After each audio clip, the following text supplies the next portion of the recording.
بسم اللہ الرحمن الرحیم۔ سورہ النساء آج ہم نے تلاوت کی ہے اللہ تعالیٰ کی توفیق اور اس کی رحمت کے ساتھ۔ سورہ النساء کے اندر اللہ تعالیٰ نے ایک بڑا ہی اہم مسئلہ بیان کیا ہے کہ جس مسئلے پر آج ہمارا بڑا پڑھا لکھا طبقہ بھی جہالت کا شکار ہے، اور وہ مسئلہ یہ ہے کہ جو فوت ہونے والا فوت ہوتے وقت چھوڑ کے جاتا ہے، جس کو ترکہ بولتے ہیں، وراثت، اس وراثت کے اندر جس طرح مرد حصے دار ہوتا ہے ویسے ہی عورت بھی حصے دار ہوتی ہے۔ اور یہ بات اللہ تعالیٰ نے قرآن مجید میں فرمائی ہے، لِلرِّجَالِ نَصِيبٌ مِّمَّا تَرَكَ الْوَالِدَانِ وَالْأَقْرَبُونَ وَلِلنِّسَاءِ نَصِيبٌ مِّمَّا تَرَكَ الْوَالِدَانِ وَالْأَقْرَبُونَ مِمَّا قَلَّ مِنْهُ أَوْ كَثُرَ نَصِيبًا مَّفْرُوضًا۔ فرمایا مردوں کے لیے بھی حصہ ہے اس چیز سے جو والدین یا قریبی رشتہ دار چھوڑ کر فوت ہوں، اور عورتوں کے لیے بھی حصہ ہے اس چیز سے جو والدین اور قریبی رشتہ دار چھوڑ کر فوت ہوں، وہ تھوڑا ہو یا زیادہ ہو، یعنی وہ چھوڑا ہوا مال تھوڑا ہو یا زیادہ ہو، اس مال میں مردوں کا بھی حصہ ہے عورتوں کا بھی حصہ ہے۔ وہ الگ بات ہے کہ مرد کا حصہ زیادہ ہے اور عورت کا کم ہے۔ 1/2 کے حساب سے وراثت تقسیم ہوگی، یعنی 1 روپیہ اگر مرد کو ملے گا تو 50 پیسے عورت کو ملیں گے۔ تو یہ حصہ ہے عورت کا وراثت میں۔ یہ اللہ تعالیٰ نے سورہ النساء کے اندر اس بات کو بیان کر کے قیامت تک کے لیے ان چاہلوں کا منہ بند کر دیا کہ جو کہتے ہیں عورت کا کوئی حصہ نہیں، عورت کی شادی کر دی ہے، عورت کو جہیز دے دیا ہے، عورت کو ہم نے جناب بیاہ کے اگلے گھر بھیج دیا ہے، اب عورت کا کوئی حق نہیں ہے باپ کی وراثت میں۔ کیوں نہیں ہے؟ جب قرآن دیتا ہے تو پھر کوئی مائی کا لال کیسے روک سکتا ہے؟ یہ وہ اصل حقوق ہیں جن حقوق کی بات کرنے کی آج ضرورت ہے۔ یہ جو حقوق نسواں کے نام پر ریلیاں نکالتے ہیں، جلوس نکالتی ہیں بیویاں، اور جناب بے حیائی اور فحاشی پھیلاتی ہیں، وہ اصل میں عورتوں کے حقوق کی جنگ نہیں لڑ رہی، وہ تو بے حیائی اور فحاشی کو عام کرنے کا جو ان کو ایک مشن دیا گیا ہے کفار کی طرف سے، وہ اس مشن پر جو ہے نا وہ کاربند ہے، بے حیائی پھیلا رہی ہیں، فحاشی پھیلا رہی ہیں، بے غیرتی پھیلا رہی ہیں، وہ عورتوں کے حقوق کی بات نہیں کرتی۔ یہ ہے قرآن جو عورتوں کے حق کی بات کرتا ہے، اسلام عورتوں کے حق کی بات کرتا ہے، اور اسلام کہتا ہے، قرآن کہتا ہے کہ جس طرح باپ کی وراثت میں مرد حصے، بیٹا حق رکھتا ہے وراثت کا، ویسے ہی بیٹی بھی حصے دار ہے۔ جیسے ماں کی وراثت میں بیٹا حصے دار ہے ویسے ہی بیٹی بھی حصے دار ہے۔ قرآن عورت کو اس کے حقوق دیتا ہے۔ یہ تو دنیا کے لوگ تو صرف بے حیائی پھیلا رہے ہیں، یہ عورت کے حقوق کی بات نہیں کرتے۔ ایسے ہی اللہ تعالیٰ نے اس سورت کے اندر 4 پارے کے اندر یہ جو بات میں نے بیان کی ہے، یہ 4 پارے میں ہے۔ اب آگے 4 پارے میں ہی عورتوں کے حقوق کے حوالے سے سورۃ النساء میں اللہ تعالیٰ نے ایک اور بات بیان کی ہے۔ وہ کیا؟ اللہ فرماتے ہیں کہ اگر تم بیوی کو بدلنے کا ارادہ کر لو، یعنی تمہارا پروگرام ہے میری اس کے ساتھ بن نہیں آ رہی تو میں اس کو طلاق دے دیتا ہوں اور کوئی اور نکاح کر لیتا ہوں۔ فرمایا اگر تم ایک بیوی کی جگہ پر دوسری بیوی بدلنا چاہو، اور ایسا ہو سکتا ہے، اس میں کوئی پرابلم نہیں ہے کہ ایک بندے کی نہیں اپنی بیوی کے ساتھ صلح صفائی ان کا گزارا نہیں ہو رہا، تو ٹھیک ہے وہ اس کو طلاق دے کے فارغ کر دے، اچھے طریقے سے جو اسلامی اصول ہے ان ضابطوں اور اصولوں کے مطابق اس کے ساتھ حسن سلوک کرتے ہوئے، اس کا حق ادا کرتے ہوئے اس کو طلاق دے کے فارغ کر دے، اور کوئی اور بیوی کر لے، کسی اور جگہ پر نکاح کر لے۔ لیکن اللہ تعالیٰ نے اس انتہائی نازک مسئلے میں بھی عورت کے حق کو ختم نہیں ہونے دیا۔ کیا فرمایا اللہ تعالیٰ نے؟ فرمایا اگر تم بیوی بدلنے کا پروگرام بنا چکے ہو تو تمہارا حق ہے، تم بدل سکتے ہو، کوئی بات نہیں، لیکن وَآتَيْتُمْ إِحْدَاهُنَّ قِنْطَارًا فَلَا تَأْخُذُوا مِنْهُ شَيْئًا أَتَأْخُذُونَهُ بُهْتَانًا وَإِثْمًا مُبِينًا۔ فرمایا جس کو تم طلاق دے رہے ہو اس کو ایک خزانہ بھی اگر تم نے حق مہر میں دے رکھا ہے تو تم اس میں سے ایک ٹیڑی پیسہ بھی واپس نہیں لے سکتے. یعنی ایک خزانہ بھی، اور خزانہ تھوڑا نہیں ہوتا، خزانہ بہت بڑی مالیت ہوتی ہے. ایک خزانہ یعنی کو 200-400 روپے یا 2-4 ہزار کو خزانہ نہیں کو بولتا، بے وقوفی ہوگا جو اس کو خزانہ بولے گا. لاکھوں روپے کو بھی آج کوئی خزانہ نہیں کہتا، کروڑوں روپوں کو لوگ خزانہ کہتے ہیں، اربوں روپوں کو، اربوں کی مالیت کو خزانہ کہا جاتا ہے. اللہ فرماتے ہیں اللہ تعالیٰ نے بہت بڑی بات کی ہے. فرمایا 200-400-500 روپے، 5000 10,000، 1 تولا 2 تولے سونا، 4 تولے 10 تولے 20 تولے سونے کی بات نہیں. ایک خزانہ بھی اگر تم نے اپنی بیوی کو حق مہر میں دے رکھا ہے، جب تم اس کو طلاق دو گے تو اس میں سے ایک ٹیڑی پیسہ بھی واپس نہیں لے سکتے. وہ طلاق لے کر جائے گی، پورا خزانہ ساتھ لے کے جائے گی. اور اگر تم نے اس کو بھی دیا نہیں نا تو تم اس کے مقروض ہو. اگر تم نے حق مہر بیوی کو نہیں دیا تو تم اس کے مقروض ہو. اگر تم اسی حالت میں مر گئے تو وہ بیوی تمہارے جنازے پہ کھڑے ہو کر اعلان کر سکتی ہے یہ میرا مقروض ہے، پہلے میرا قرض اتارو پھر میں اس کو دفن ہونے دوں گی. اتنا اہم ترین حق اللہ نے بیان کیا عورت کا. اس حق کی طرف کوئی نہیں کرتا، اس حق کو کوئی نہیں بیان کرتا.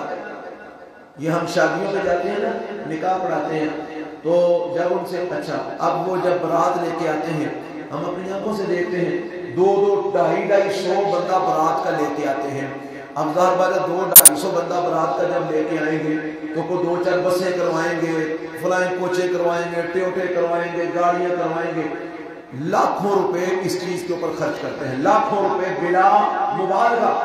اور پھر ایک دن میں گاڑی اپنی دلوانے کے لیے سروس اسٹیشن پہ گیا تو وہاں پر دولہے کی گاڑی تیار ہو رہی تھی. وہ دور گزر گیا جب یہ چھوٹی چھوٹی کاروں کے اوپر لوگ پھول لگا کر تو دلہن کو لینے کے لیے جاتے تھے. اب تو وہ جو 1.5 کروڑ اور 2 کروڑ کی گاڑی ہے نا 3 سال، وہ والی گاڑیاں اب دلہن کو لے جانے کے لیے، دلہا صاحب کو بٹھانے کے لیے تیار کی جاتی ہیں، جن کا 2-4 گھنٹے کا کرایہ لاکھ 1.5-2 لاکھ روپے ہوتا ہے. یہ ہم نے اپنی آنکھوں سے یہ بڑی بڑی جو مطلب لینڈ کروزر اور یہ فارچونر یہ گاڑیاں جو ہیں یہ دولہے کے لیے باقاعدہ کرائے پر تیار کر کے بھیجی جاتی ہیں. ادھر یہ اسلام آباد موڑ کے اوپر جو ہے نا وہ انہوں نے بنایا ہوا رینٹ، وہاں پر وہ دولہے کے لیے گاڑیاں تیار کرتے ہیں. تو ہم اتفاق سے گاڑی دلوا رہے تھے، گاڑیاں تیار ہو رہی تھی، پھول شول لگائے جا رہے تھے. تو ہم نے پوچھا تو انہوں نے بتایا جناب یہ جو 2-3 گھنٹے کا ٹائم ہوتا ہے نا، دولہے کو لے کے جانا ہے اور میرج ہال سے شادی کر کے نکاح پڑھا کے دلہن کو ساتھ لے کے آنا ہے، یہ 3-4 گھنٹے کا کرایہ کسی گاڑی کا 1 لاکھ روپے ہے، کسی کا 1.25 لاکھ ہے، کسی کا 1.5 لاکھ ہے، کسی کا 2 لاکھ ہے. یہ دولہا صاحب اور اس کے والی وارث 2-2 لاکھ کی گاڑیاں 2-2.5-3 گھنٹے کے لیے کرایہ پر لے کر جاتے ہیں. اور پھر نکاح کی باری آتی ہے تو جب ان سے کہا جاتا ہے نا جی حق مہر کتنا، وہ جی شرعی حق مہر لکھ لو. تو میری عادت ہے میں بول پڑتا ہوں، میں کہا جی شرعی حق مہر آپ کی حیثیت کے مطابق ہے. اگر آپ کی حیثیت لاکھوں کی ہے تو لاکھوں روپے دیں حق مہر میں. انہیں بھی 5,000 روپیہ لے لو. حق مہر جہاں عورت کا حق ہے اتنے آ کے ماں مر جاتی ہے، اتنے ہی گریب جاتے ہیں. 5,000 روپیہ لکھ لو، جیڑی گڈی تے آئے نا وہ 2 لاکھ روپیہ کرایہ دینا ہے. حق مہر کی باری ہے 5,000 لکھ لو، 10,000 لکھ لو. بڑے افسوس کی بات ہے کم لوگ ایسے عقل مند ہیں دنیا کے اندر، زیادہ بے وقوف ہیں. یہ بے وقوفی ہے عورت کو اس کا حق نہ دینا. ایک عورت کا حق صرف 5,000 روپیہ ہے، ایک عورت کا حق صرف 10,000 روپیہ ہے. ایک شادی میں نے دیکھی، میں بڑا خوش ہوا. وہ آدمی بھلا مانس نیک آدمی تھا اور اس نے رشتہ بھی کسی نیک آدمی کے کہنے پر کسی اہل حدیث گھرانے میں کر لیا. وہ خود اہل حدیث نہیں تھا لیکن اہل حدیثوں سے متاثر بڑا تھا. تو جب نکاح کی باری آئی تو میں نے کہا جی حق میں، کہتے تھے جو شریعت کہتی ہے. میں نے کہا شریعت تو آپ کی حیثیت کو سامنے رکھتی ہے، آپ کی جو حیثیت ہے اس کے مطابق حق مہر دیں۔ کہتا ہے مجھے تو کوئی پتہ نہیں ہے، پھر آپ دیکھ لیں جس طرح آپ نے کرنا ہے۔ میں نے کہا آپ نے زیور ڈالنا ہے؟ کہتا جی بالکل ڈالنا ہے، بلکہ ڈال دیا ہوا ہے۔ میں نے کہا کتنا ڈالنا ہے؟ اس نے بتایا شاید 5.5-6 تولے زیور جو ہے نا ہم نے اس کو چوڑیوں کی صورت میں، اور جو ہے نا وہ 5.5-6 نہیں بلکہ 7-8 تولے کا اس نے بتایا، کوئی چوڑیاں ہیں، کوئی گانی سیٹ ہے، کوئی انگوٹھی ہے، کوئی پتہ نہیں کیا کیا۔ تو میں نے کہا اگر آپ نے اس سے واپس نہیں لینا تو کسی کو حق مہر میں لکھ دے۔ کہا جی لکھ دو، ہم نے واپس نہیں لینا۔ بڑی بات، اس دور کے اندر 7.5-8 تولے زیور اگر کسی بیوی کو وہ حق مہر دیتا ہے، میں سمجھتا ہوں وہ بڑا عقل مند انسان ہے، اس نے نکاح کا حق ادا کیا ہے۔ اور اللہ تعالیٰ اس جگہ پر سورہ النساء میں اللہ فرما رہے ہیں کہ تم نے عورت کو ایک خزانہ بھی حق مہر میں دے رکھا ہے۔ اس کا مطلب ہے کہ خزانہ بھی حق مہر میں دیا جا سکتا ہے۔ اگر کوئی خزانہ دینے کی حیثیت رکھتا ہے وہ خزانہ حق مہر میں دے۔ حضرت عمر رضی اللہ تعالی عنہ امیر المومنین تھے، تو انہوں نے ایسے ہی لوگوں نے زدم زدی حق مہر مقرر کرنے شروع کر دیے۔ بعض کا لوگ ضد میں بھی آ جاتے، انہیں اینا پیتا مائنا کرنا، زدم زدی حق مہر مقرر کرنے شروع کر دیے۔ حضرت عمر رضی اللہ عنہ نے کہا، یہ سوچا یہ تو معاملہ خراب ہو جائے گا، لوگ تو ضدوں میں آ گئے ہیں۔ تو انہوں نے اعلان کر دیا بھائی خبردار، خطبہ دے دیا، خبردار آج کے بعد اس سے زیادہ کوئی حق مہر اپنی بیوی کو نہیں دے سکتا۔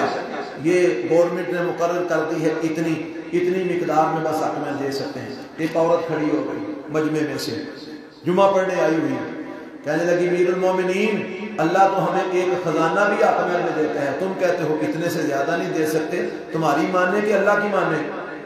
حضرت عمر رضی اللہ تعالیٰ نے فرمانے لگے خاتون سچ بولتی ہے، میں اپنی بات واپس لیتا ہوں، میں اپنی بات واپس لیتا ہوں، یہ سچ کہتی ہے۔ اگر اللہ اس کو ایک خزانہ حق مہر میں دے رہا ہے تو میں کون ہوتا ہوں روکنے والا؟ یہ ہے عورت کا حق کہ اس کو وراثت میں حصہ دیا جائے، یہ ہے عورت کا حق کہ نکاح کے وقت اس کی حق مہر اس کا صحیح مقرر کیا جائے۔ لاکھوں روپے شادی میں لگانے والے حق مہر دی باری 5,000 روپیہ، 5,000 دی ان کی سی ہوتے، گڈی کا تیل بدلوانا ہو تو 5,000 کے بعد روپیے لگتے، ایک بوتل تیل نہیں ہوگی 5,000 جانتا کون؟ تو یہ 5,000 کے حق مہر مقرر کر رہا ہے اور بڑی بہادری دکھا رہا ہے۔ اللہ فرماتے ہیں تم طلاق دیتے وقت اس سے ایک پیسہ بھی واپس نہیں لے سکتے، اور فرمایا اتاخذونہ بہتانا و اثما مبینا، اگر تم حق مہر اس سے واپس لے کر اس کو فارغ کرو گے تو گویا تم اس پر زنا کی تہمت لگا رہے ہو۔ وَكَيْفَ تَأْخُذُونَهُ وَقَدْ أَفْضَىٰ بَعْضُكُمْ إِلَىٰ بَعْضٍ، اور تم کیسے اس سے حق مہر لے سکتے ہو جبکہ تم دونوں کے جسم مل چکے ہیں، تم دونوں کے جسم ہم بستری کی صورت میں ایک دوسرے سے مل چکے ہیں، تم حق مہر یہی اسی کا بدل ہی ہوتا ہے نا کہ تم نے اس کے لیے اس کی شرمگاہ کو اپنے لیے حلال کیا ہے نکاح کی صورت میں، تو اس کے بدلے میں تم اس کو حق مہر دے رہے ہو جو اللہ نے مقرر کیا ہے، تو تم حق مہر بھی واپس لو اور اس سے ازدواجی تعلقات بھی قائم رکھو۔ تم اس پر تہمت لگا رہے ہو بدکاری کی، زنا کی، تم کیسے لے سکتے ہو؟ نہیں لے سکتے واپس۔ جو مقرر کیا ہے جو دیا ہے وہ سب دے کے اس کو واپس توڑنا ہوگا۔ یہ ہے عورت کا حق جس کی قرآن بات کرتا ہے، جس کی اسلام بات کرتا ہے۔ اسی لیے میں نے کہا تھا یہ سورہ النساء یہ بڑے معاشرتی مسائل اپنے اندر رکھتی ہے۔ یہ میرا یہ خیال ہے کہ ہر گھر کی عورتوں کو یہ سورت ترجمے کے ساتھ کسی استاد کے پاس بیٹھ کے پڑھنی چاہیے، وہ چاہے استاد کوئی بھی ہو، تو اچھا استاد جو قرآن کو سمجھتا ہو سمجھاتا ہو، اس کے پاس بیٹھ کے یہ سورت ہر گھر کی ہر عورت کو پڑھنی چاہیے، اس کو پتہ چلے کہ اسے اسلام نے کیا کیا حق دیے ہیں۔ ایک سورت النساء اور ایک سورت النور، یہ دونوں صورتیں ہر عورت کو پڑھنی چاہیے، ہر مسلمان خاتون کو ترجمے کے ساتھ پڑھنی چاہیے۔ اللہ کرے ہمارے گھروں میں یہ ماحول پیدا ہو جائے۔ تو آگے اللہ تعالیٰ نے اسی سورہ النساء کے اندر اللہ اکبر کبیرہ ایک اپنی رحمت کی بات کی، بڑی کمال کی رحمت۔ 5ویں پارے میں اللہ تعالیٰ فرماتے ہیں ان تجتنبوا کبائر ما تنہون عنہ نکفر عنکم سیئاتکم وندخلکم مدخلا کریما۔ اللہ تعالیٰ نے نا پیچھے بات کی ہے ایمان والو آپس میں ایک دوسرے کے مال ناجائز طریقے سے نہ کھایا کرو. ہاں رضامندی سے تجارت کی صورت میں کسی کو کچھ دیا, کسی سے کچھ لیا, کسی کو بیچا, کسی سے خریدا, جائز اصولوں کے مطابق تجارت کر کے کھاؤ, لیکن ناجائز طریقے سے ایک دوسرے کا مال نہ کھاؤ. کہ ایک دوسرے کا ناجائز طریقے سے مال کھانا یہ گناہ ہے. اور آگے فرمایا ایک دوسرے کو قتل بھی نہ کرو, یہ بھی گناہ ہے.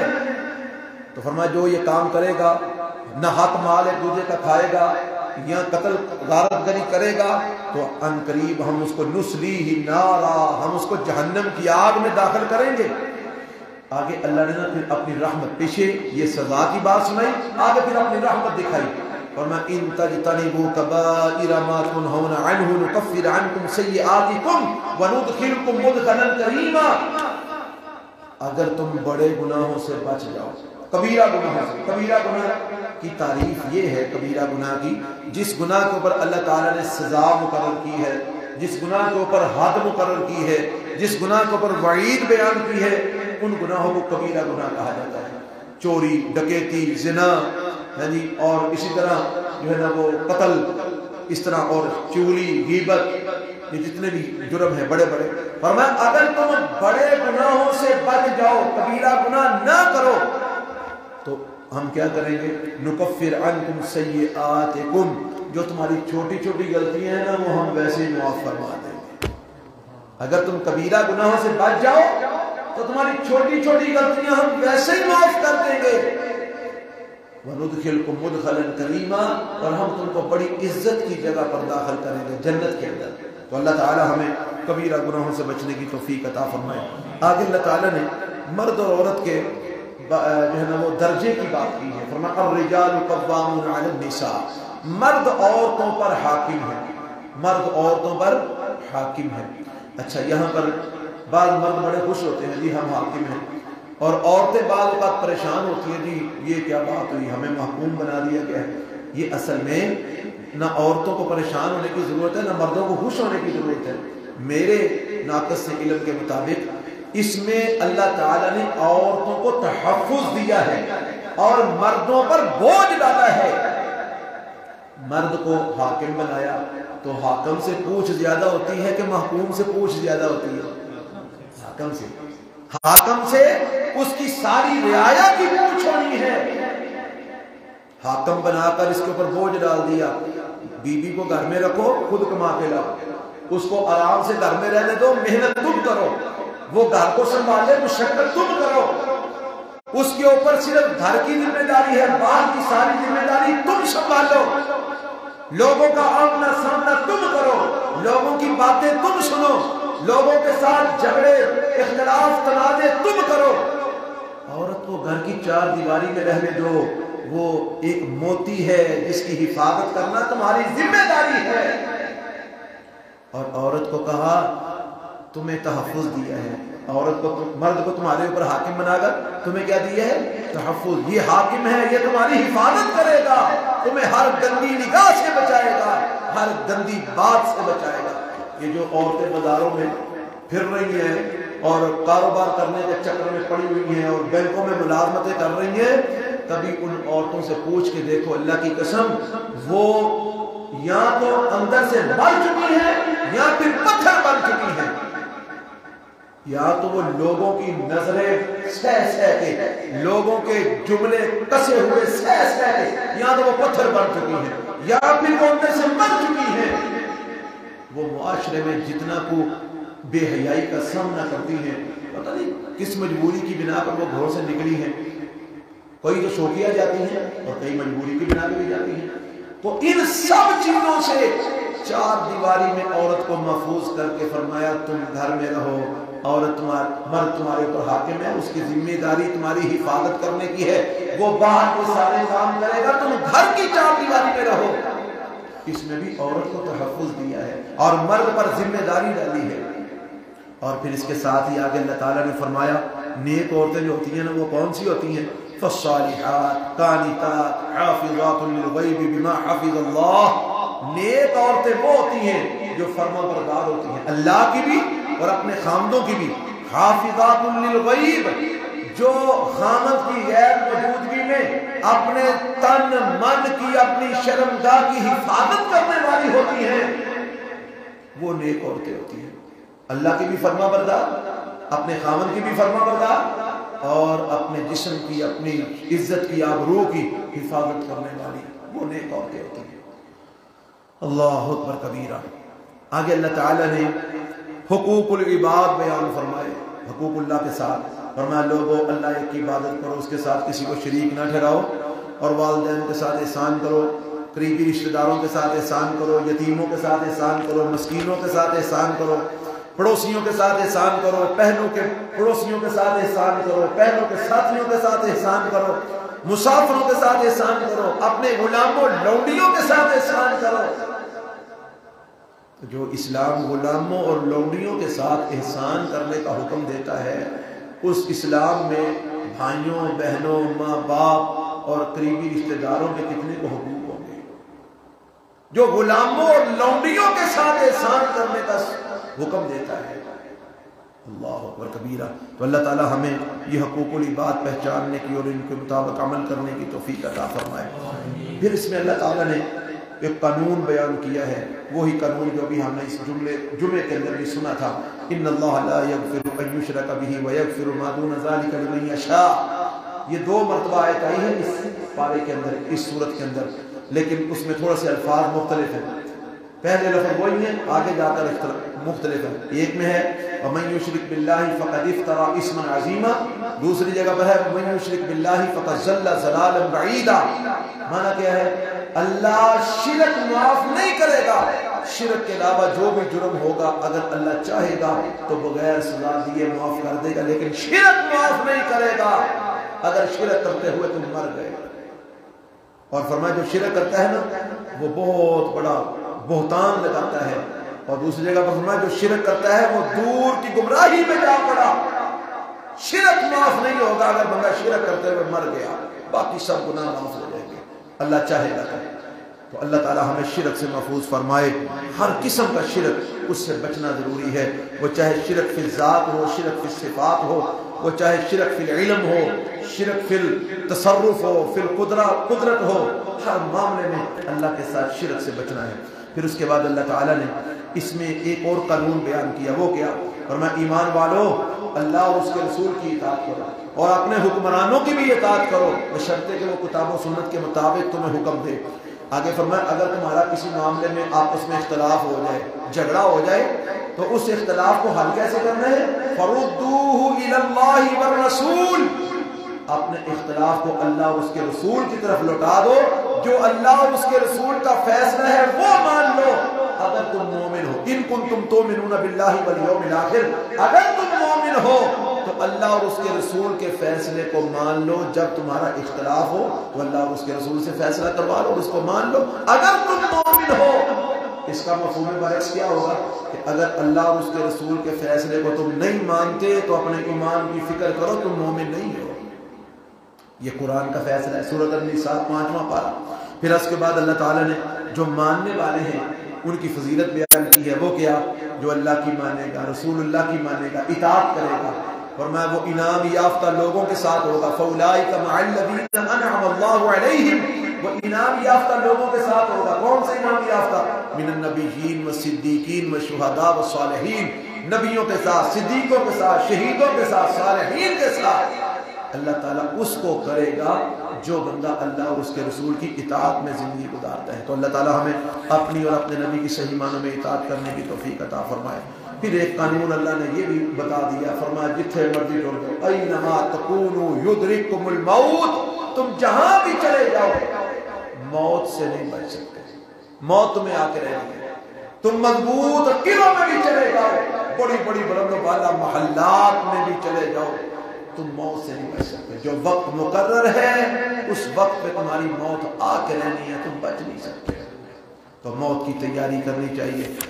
باتیں تو اور بھی بڑی ہیں، وقت نہیں ہے. میں ایک آخری بات جو اس پارے کے آخر میں اللہ تعالیٰ نے بیان کی، ما یفعل اللہ بعذابکم ان شکرتم وآمنتم. فرمایا اللہ کیا کرے گا تمہیں عذاب دے کر اگر تم اس کا شکر ادا کرو اور اس پر ایمان لے. امام الانبیاء جناب محمد رسول اللہ صلی اللہ علیہ وسلم ایک رات قیام کر رہے تھے.